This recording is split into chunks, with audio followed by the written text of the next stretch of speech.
Okay, first up, what you'll see here is I brought you to the GitHub website where you can go ahead and download the ACI toolkit. You have a few options on how you can install the ACI toolkit. First one is you can just do simply a git clone right directly to your desktop or your Python IDE environment. Next up, if you don't have Git installed, you can just download a copy of the repository, extract it, and install it. And there's two other options. The one listed here is you can install a Docker image. And then lastly, option D, which isn't listed here, is we also now offer the toolkit as an OVA to install as a virtual machine. And then as you can see here from an installing perspective, you can just follow these steps right here and you'll be ready to go. And then next up, we're going to show you how to get started with accessing the documentation and how to get you started with a couple of demos as well. What I'm showing here is the documentation site for the ACI toolkit. It's a great resource to go in if you need additional information on how to get the environment installed. As you can see, here's the reference point I mentioned earlier about installing it as a virtual machine. And we also give tons and tons of examples within here on how to use the toolkit, be it the sample scripts that are included, as well as the sample applications that are included with the toolkit. Great reference. I always go back and visit this in case I can't figure out how to do something within the toolkit or I just need a little refresher on it. Highly suggest if you're going to go down the path of using the ACI toolkit, spend some time reviewing this documentation. What you now see here is a Python IDE environment called PyCharm. I have the ACI toolkit installed, and the first thing I want to show you is a module called credentials. Simple environment, just where I can store my username and password and path to my APIC environment that can be called by other Python scripts as opposed to having to enter my credentials every time. The next piece I want to show you are the included sample scripts under the sample folder. As you can read for yourself, there's a number of different examples, such as creating a tenant, creating a mapping of an EPG to an interface, creating a BGP peer, creating an OSPF environment. And there's also a number of show commands, such as show me all the endpoints within the fabric, show me all the EPGs within the fabric. And another example is show me all the interfaces within the fabric as well. And then lastly, what you see down here is a number of demo scripts for creating contracts, creating port channels, or just this one called the tutorial is a sample script for setting up a simple tenant with a single EPG and two interfaces that allow connectivity between them. So let me show you how this works. I can simply right-click on this tutorial Python script. It'll execute, and as you can see in the background is my APIC where the tutorial tenant was created. So what exactly did we create? As you can see, we created a tenant called tutorial. We created an app profile called ACI test, an EPG called myEPG.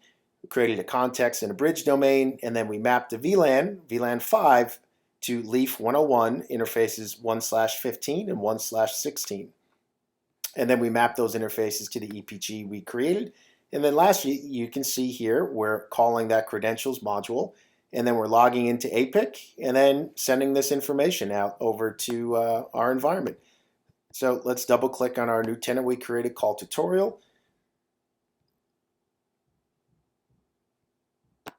Here's our app profile called ACI test, and there's our EPG we created called myEPG. Now if I go back to that initial Python script, I can easily go in and create or customize this particular script. Let's call it ACI test 2. And then I'll just keep all this information the same. As you can see, I can easily update it, but I want to show you that this same script can be reused over and over or customized.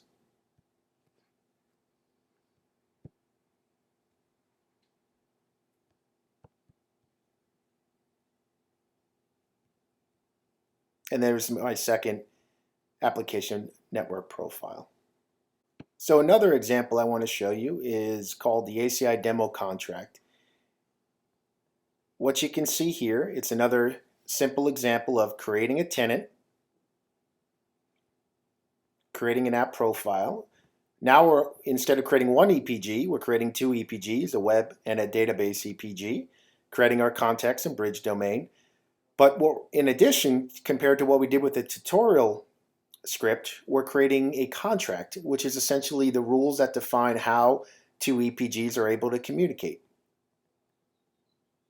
And then lastly, we log into APIC and push the configuration over to it. So let's give it a shot. We're going to verify. We have our tenant name is called ACI Toolkit Demo, so we can track it. Let's run this script.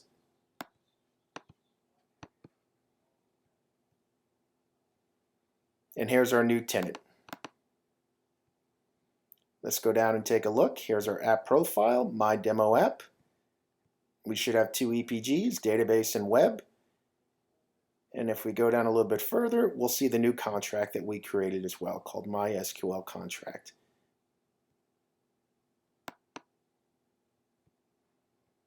And then lastly, you can see the filters that we've created for our stateless firewall between our two EPGs, web and database.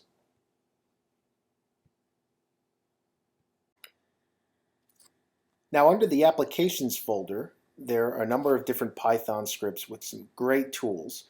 There's an ACI diagram application that allows me to point at APIC, and I have pre-created these, but it will point at APIC and essentially give me a logical representation of the tenants that are created, as well as the application network profiles, the EPGs, the contracts, the bridge domains, and the contexts that are created inside of APIC. So instead of looking at it through a GUI, I have a very simple logical view to see how policy is defined inside of APIC. Another great tool is called the CLI tool, which essentially gives me an NXOS-like CLI shell to configure APIC, and we'll come back and revisit that in a moment. The next one up is called Endpoint Tracker. It's a tool that creates an SQL database and allows me to track all endpoints within the fabric. So let me show you as an example. I have this tool running. It's called the ACI Endpoint Tracker GUI. And if I switch over to my browser and refresh this, you can see ACI Endpoint Tracker has created a nice web page with an SQL database running in the background that tracks all hosts running in the fabric, what tenant they're connected to, what app profile, what EPG, as well as what interface they're connected to within the fabric. If I want to, I can go ahead and search for all endpoints connected to the prod tenant.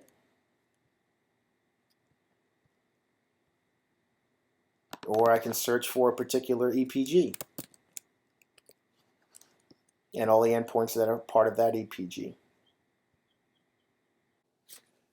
So let me take you back to the ACI Toolkit and show you the CLI app. We'll start this application by kicking off this Python script, pointing at our APIC. And as you can see, we're inside of an NXOS CLI-like shell.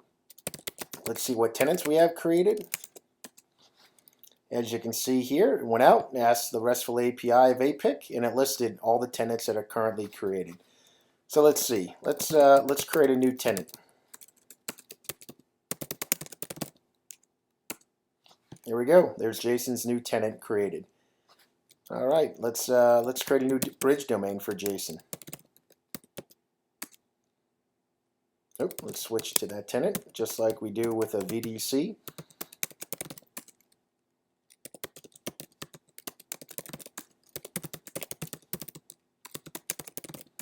There we go. Bridge domain Jason BD. Let's see if it created it.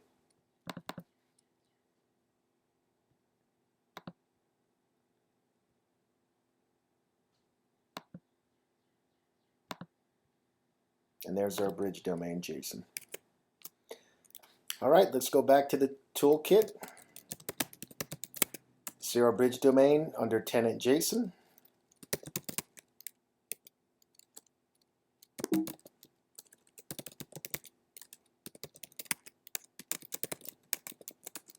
Let's give it an IP address for the subnet and the gateway. And there's our default gateway for that bridge domain. And let's go in and create an app.